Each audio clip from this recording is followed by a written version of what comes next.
This is probably the only quiet room in the hotel here. But I'm the official historian biographer for Rankin Productions. And really the way that I got into it, the way I fell into it was through Mad Monster Party, believe it or not. My degree's in illustration. I went to Columbia College in Chicago, and my favorite artist was Jack Davis. So I started calling him up and sending him my work, and he sent me some of his work, and we talked on the phone every so often, and I realized he designed Mad Monster Party, and I was curious what happened to Arthur Rankin Jr. and Jules Bass. Why don't you hear anything about them? And he said, oh, I'm still doing work for them every so often, but Paul Coker Jr. knows more about Rankin Bass than I do. Why don't you give him a call? So I did, and Paul Coker's another favorite artist of mine. He designed Frosty and the Heat Miser and Snow Miser and all the great characters, and Santa Claus is Coming to Town and so forth. So he gave me Arthur's number in Bermuda, and I called Arthur up and said there should be a book and I'll do it if no one's going to do it. And he said, send me 2 chapters. So I sent him 2 chapters, and one of them was Mad Monster Party, and the other was The Daydreamer. And he liked what he saw, and he sent me a little cassette with his whole life story on it. And it's kind of interesting that Mad Monster Party was really kind of a unheard of film at that time. This was in the 1990s. I mean, the only thing that you could find was a videotape with a washed out print of the movie, and it wasn't a very good copy of the film. So I kind of became passionate about bringing the film back, and the soundtrack, which is interesting. In the movie credits, it says that there's a soundtrack album on RCA Victor, and I was always looking for that, but it wasn't to be found because it was never issued. And when I called Maury Laws up, who did the music for the film, I said, is there a soundtrack or isn't there? And he's like, I do have it on acetate, just 1 copy. Why do you want to know? You know, he was real protective of it. Like, he couldn't believe somebody would actually want to hear the soundtrack and like was interested in the movie or anything. So eventually he made me a copy of it, and then we put it out on CD. 1998, I was just looking through my book here, and I forgot that when the soundtrack came out, Rob Zombie picked it as his #1 CD of the year in Rolling Stone. And I mean, it was a kind of a quiet CD release, but he was on top of it because he's a fan. And then I heard from the Misfits. They wanted to use clips from the movie in their video for Monster Mash.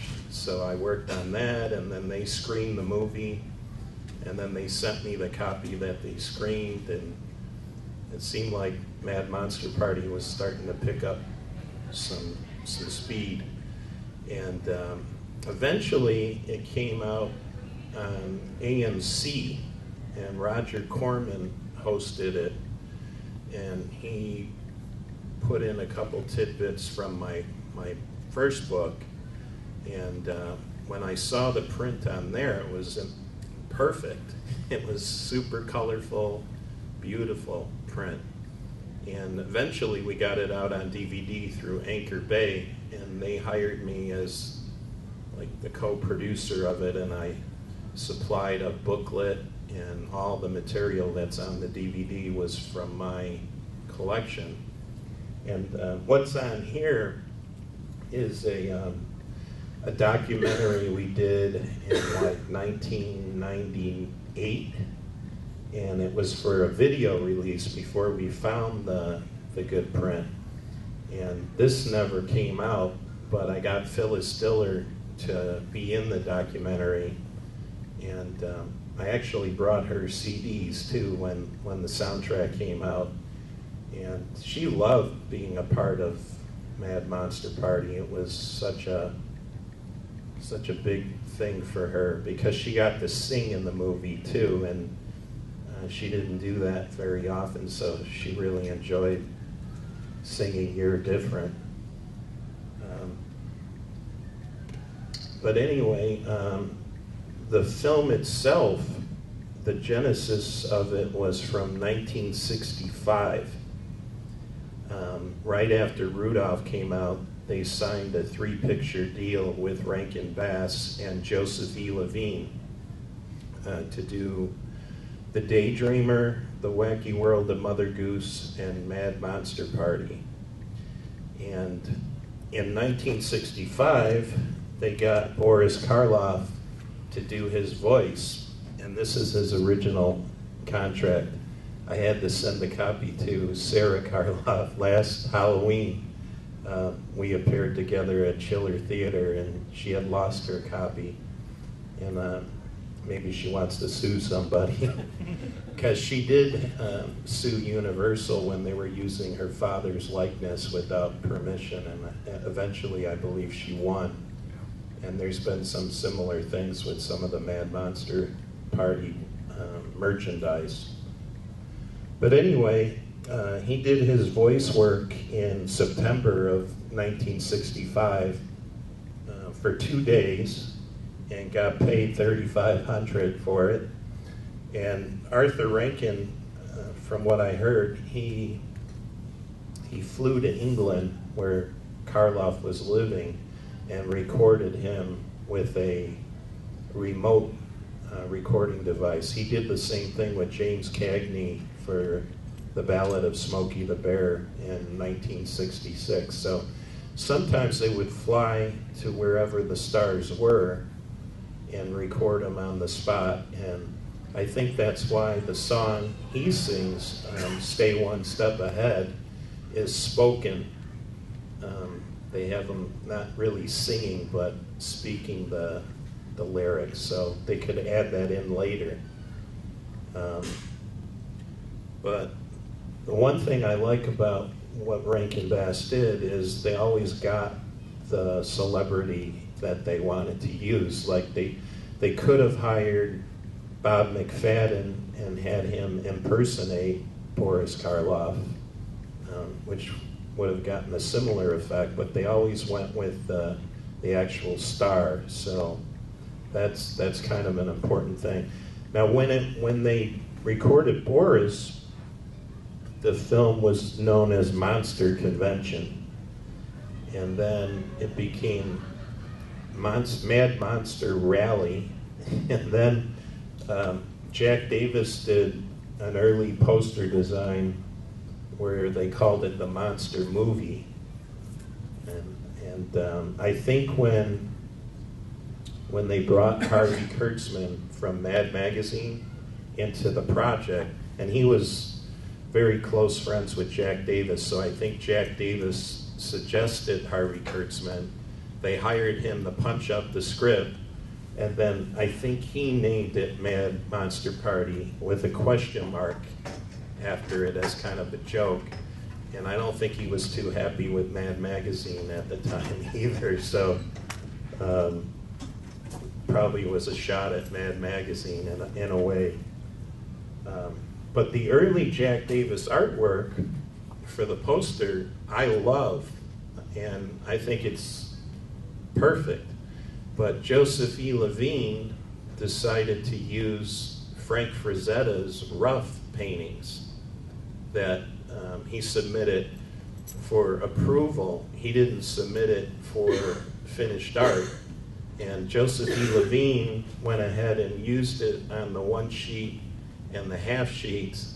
And the story goes that Frank Frazetta found out about it, seeing it at a theater, and ripped the poster down off the wall. and called him up and started swearing at him and said, I'm going to kick your rear end if you don't pay me. And he went over there and got his money. So that wasn't Rankin Bass that changed, because Arthur loved this poster. I have pictures of Arthur at his table with this poster on the table. And we shared a love for Jack Davis's artwork. You know, that was one thing that when I proposed the first book, I wanted to make it like the Art of Jack Davis book. And I sent him a hardcover copy of that, and he really loved it because he loved Jack Davis's artwork. But Jack Davis's artwork wasn't as animatable as Paul Coker Jr.'s artwork. It was good for the puppet, the Animagic, and Mad Monster Party, but a lot of the cell animation, it's hard to convert Jack Davis art over to cell animation because it has so much detail. And Paul Coker was a little better for that kind of simplicity. That's Jack Davis's Dracula design, which incidentally Jim Henson kind of stole for the Count.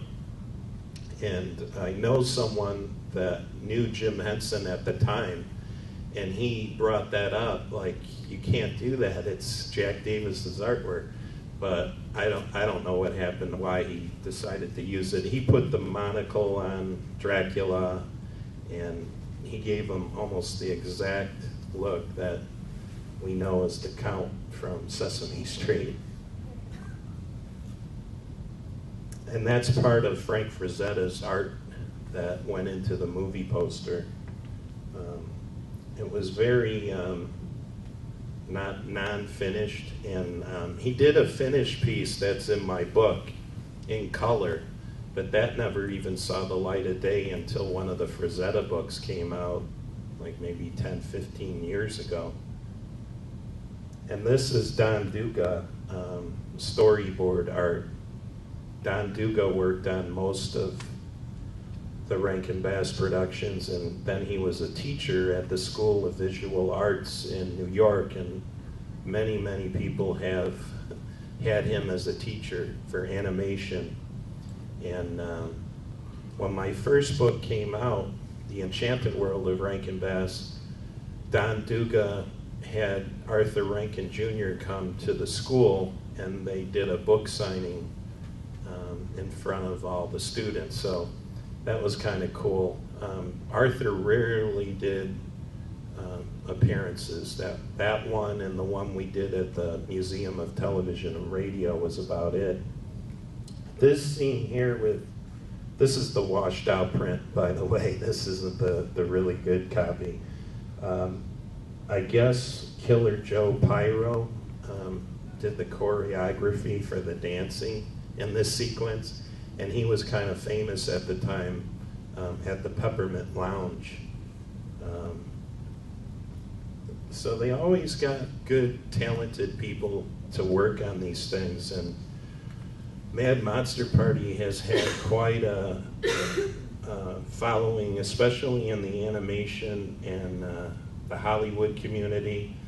We did a big art show at the Van Eaton Galleries in 2011 or 2012 when my Mad Monster Party book came out, and it was packed, and everybody did a piece of art, and I mean they love Mad Monster Party out there, and they've been trying to make it into a live action film and a CGI film for years. Some of the producers even came to the event and talked to me about it.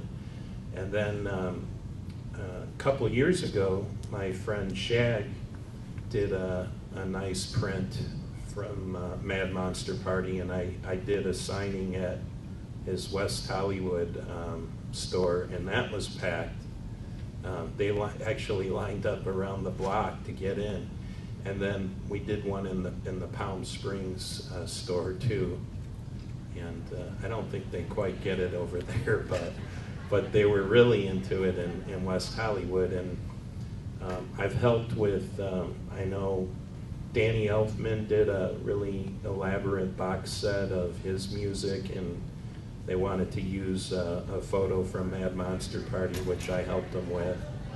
And all the people that were with the original Pixar were big fans of Mad Monster Party and Rankin Bass in general. They were trying to copy some of the things that Rankin Bass did. I know they made the villain in The Incredibles was sort of the heat miser design, and I know they said in Up they were trying to get a Paul Coker style and so forth. So, I mean, they're very influential on animators and people in the entertainment industry. It's surprising how many people love this film. We screened it in Chicago, Svengoolie and I, Rich Coase, at the Flashback Convention, and I appeared there because of that. And then I went on Svengoolie and talked about the film too.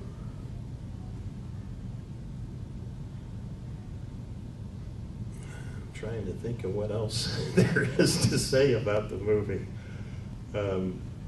You know, in the book, I have the script, and Len Karobkin wrote it, and he became a lawyer in Hollywood, and he wrote some of the earliest pieces for Rankin Bass, like for The New Adventures of Pinocchio and Tales of the Wizard of Oz. He did some of the little short scripts, and then he wrote this script, and I guess they felt like it needed some punching when they brought Harvey Kurtzman in. But Harvey Kurtzman didn't really add a whole lot. He added some of the funny things, like in the drugstore when Mr. Cronkite and Felix are talking and he falls over the medicines and things. You can see Wiebelfetzers on the medicine bottles, and Harvey Kurtzman used to put that in Mad Magazine all the time, so that came from him. And a lot of the jokes, like I'm no easy pickup and stuff like that, came from Harvey Kurtzman, and some of it even from Arthur Rankin.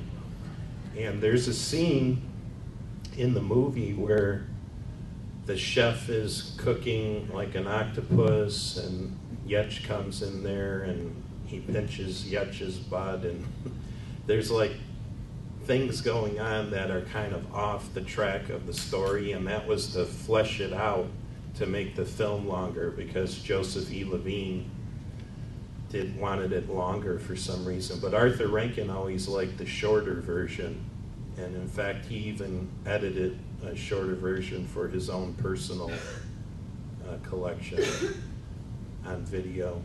Arthur was always a big fan of Mad Monster Party, and I think it's like their Halloween effort, you know. I put it on every Halloween, and it reminds me a lot of Abbott and Costello Meet Frankenstein, you know. It's the same kind of thing. I don't think they had to get licensing back then from Universal Monsters or any of that, you know. It wasn't like that back then, where if you used characters you had to go through all these legal hoops and things. So I don't think they had anything to do. And then there was some people that said Forrest Ackerman from Famous Monsters of Filmland had a hand in the script, but he didn't.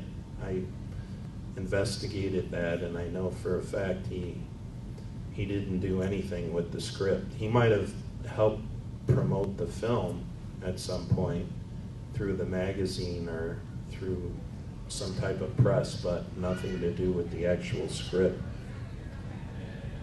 And the puppets, they don't really exist, that I haven't been able to. There is one puppet that I know for sure exists, and that's it, the King Kong puppet, and he's big too. He's about, from the table, about this big. He's in the Japanese museum with the Tad Moshinaga display. Tad was in charge of the puppetry.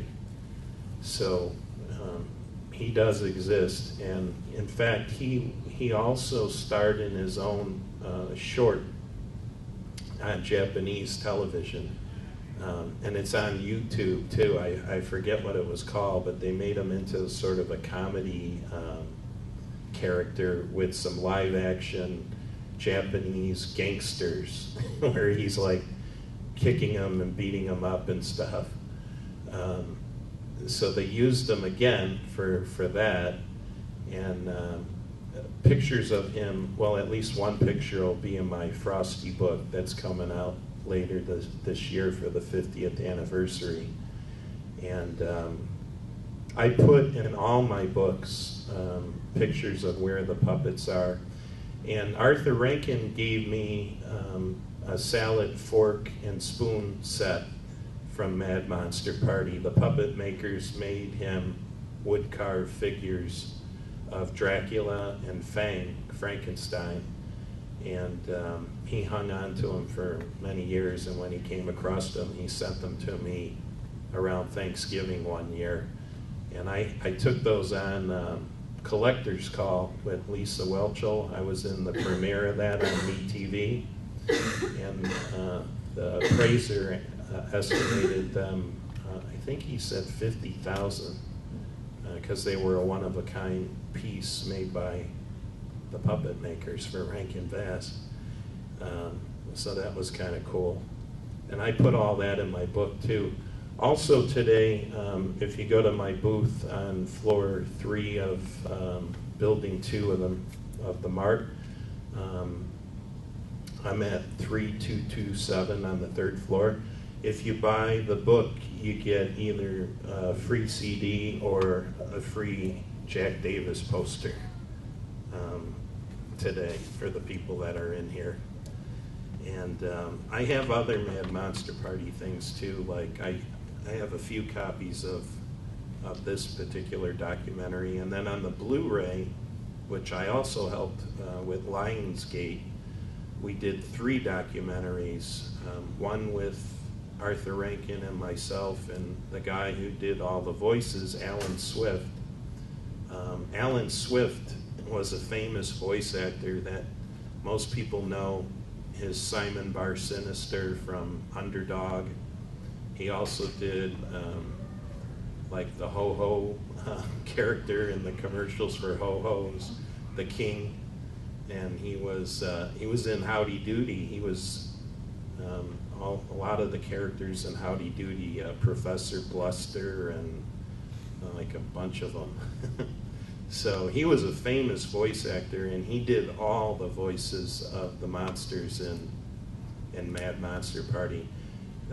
The only voice that he didn't do was Francesca, who was Gail Garnett.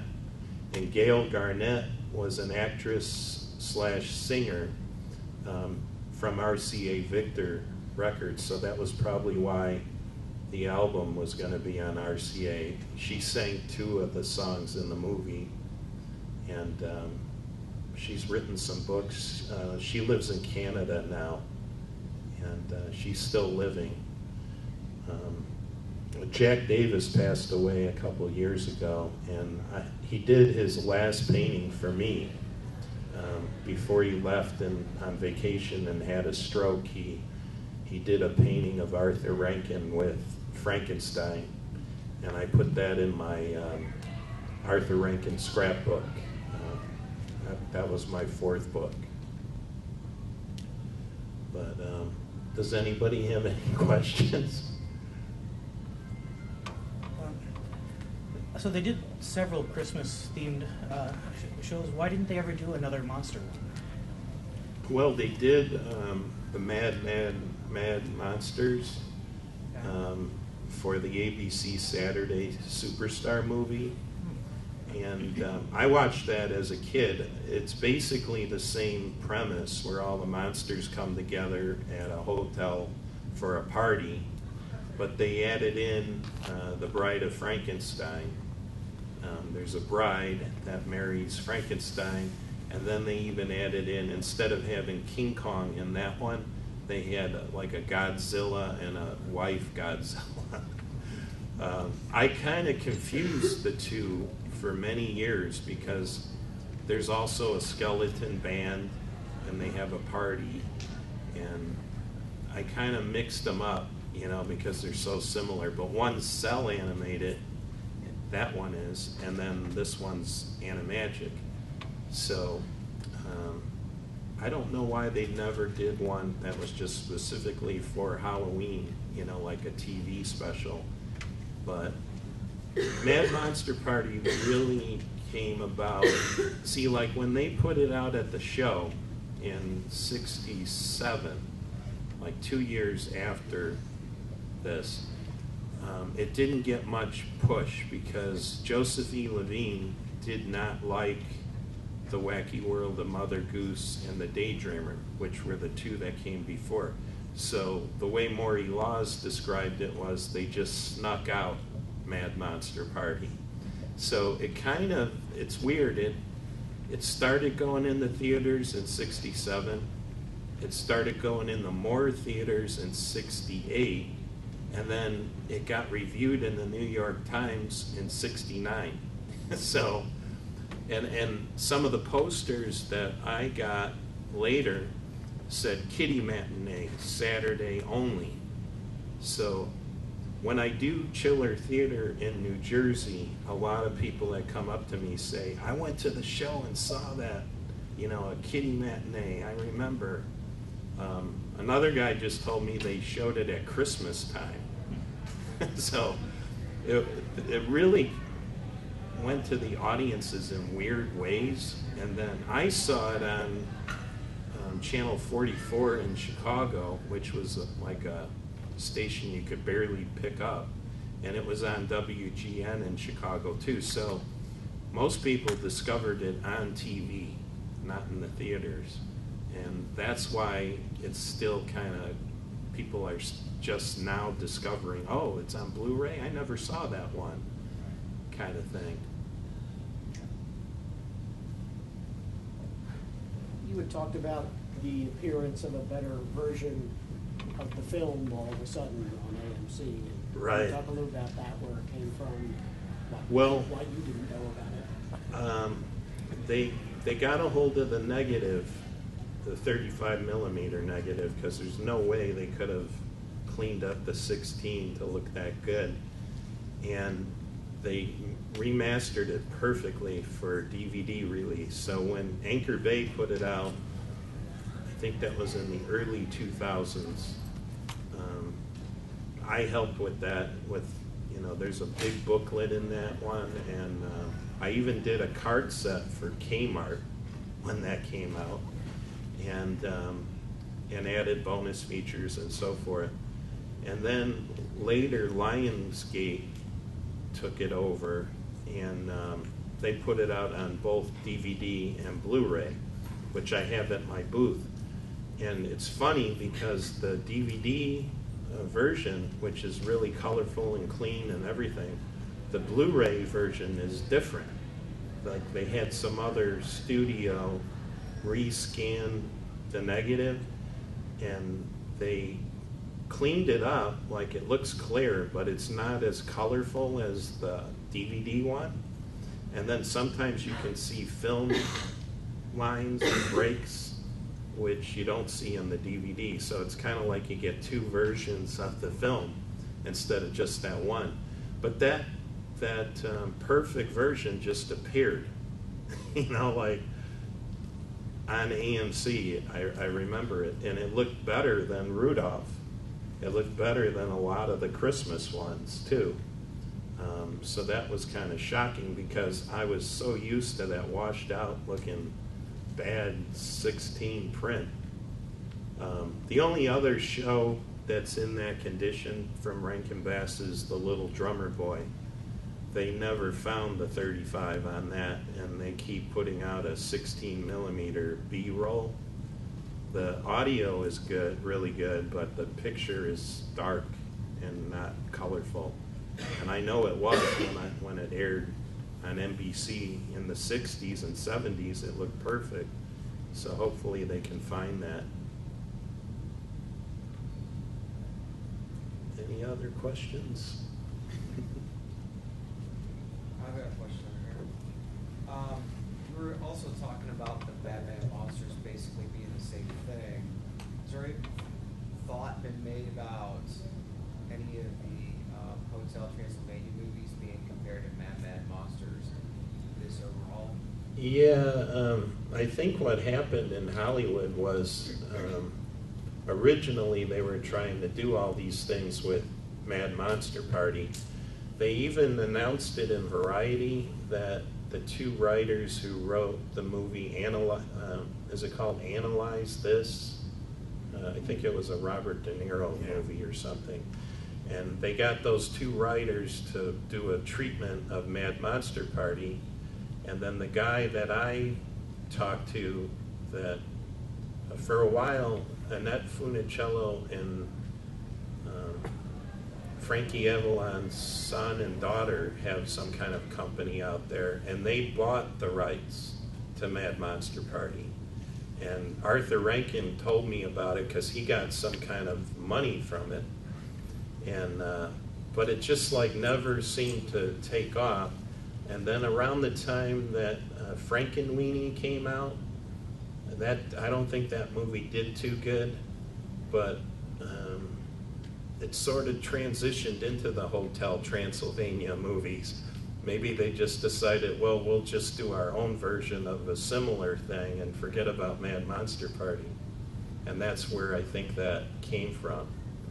But you can't that's the thing, you can't remake Mad Monster Party because what makes it special is the animagic, and that was done in Japan by these incredible talented puppet artists, and you can't like take those same characters and make them CGI and expect to get the same kind of results, you know?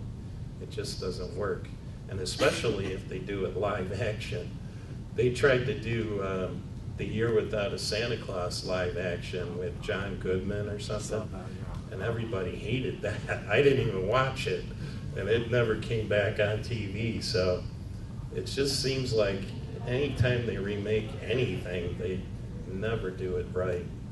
And I can't see them remaking a puppet film, you know, better. If they did, it would just bring attention to the original, and that's the only good thing that would come out of it. Yeah, I came late, so apologies. I don't know if you covered this during your presentation. What was Rankin Bass's process when it came to picking the type of projects that they did? Prime time versus Saturday morning. Well, they were in New York, and I guess the television show Mad Men is them.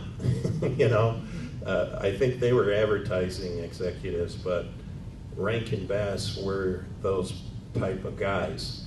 So the network things, Arthur Rankin would just go into NBC or CBS or ABC and say, look, we want to do this. We want to take The Year Without a Santa Claus, which was a Pulitzer Prize-winning book by Phyllis McGinley, and we're going to make it a 1-hour special with Mickey Rooney.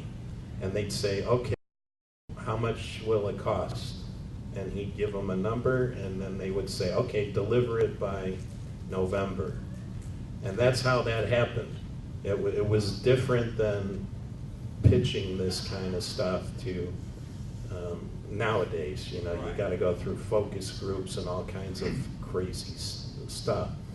So the ABC Saturday stuff, like Mad Monsters, The Reluctant Dragon and Mr. Toad, The Tomfoolery Show, Jackson 5, Osmonds, that came from being friends with Michael Eisner, who later ran Disney. In fact, Arthur Rankin went back to Michael Eisner when he was still running Disney and pitched The King and I, which eventually got made as a movie, but not through Disney. It was through a much smaller company. But his friendship with Eisner developed into, okay, we can do Saturday morning cartoon shows too. And then they were very prolific in the live action films too in the 70s. And they did like The Last Dinosaur and The Bermuda Depths and a bunch of movies for ABC's Friday Night Movies. So these projects just came from everywhere because, you know, Rudolph continued, Frosty continued, Santa Claus is coming to town. They would take out variety ads every year and say, this was on CBS, this was on NBC, this was on ABC, and these are the ratings they got. And then that would lead to jobs on films and for networks and so forth. So that, to me, is amazing. Like, if you look at my first book and see all the different things they did and how many of them were successes, too. You know, The Hobbit won a Peabody and Christopher Award, and The Little Drummer Boy Book 2 was nominated for an Emmy. A lot of success in their careers, so again, but to me, I like a lot of the things that weren't the most successful things. Like, I love Rudolph, but I love Mad Monster Party, and I love Willie McBean and His Magic Machine is another cool film that they did in '65. So I prefer the earlier works when they were just kind of starting out in the business. Was there any reason why it disappeared so long? Because I saw it in the theater, I saw it in the early 70s, maybe on TV, and then it disappeared. Yeah, well... And you couldn't find anything. You might be able to find somebody who had a videotape from somewhere that would sell it for like $500. Right. But there was nothing until like the late 90s when a DVD started to pop up. Well, that's the thing. When Rankin Bass worked with another producer, with their television shows, it was General Electric, and General Electric owned the shows. You know, they would produce them, pay for them, and they would own them. So in this case, Joseph E. Levine was the owner of the films, and he had a company called Embassy, Avco Embassy, and I think when that company went under, nobody knew who owned what. You know, when we did this documentary, at the time when they put it out on video, they did a research on for copyright and so forth, and they couldn't find anything.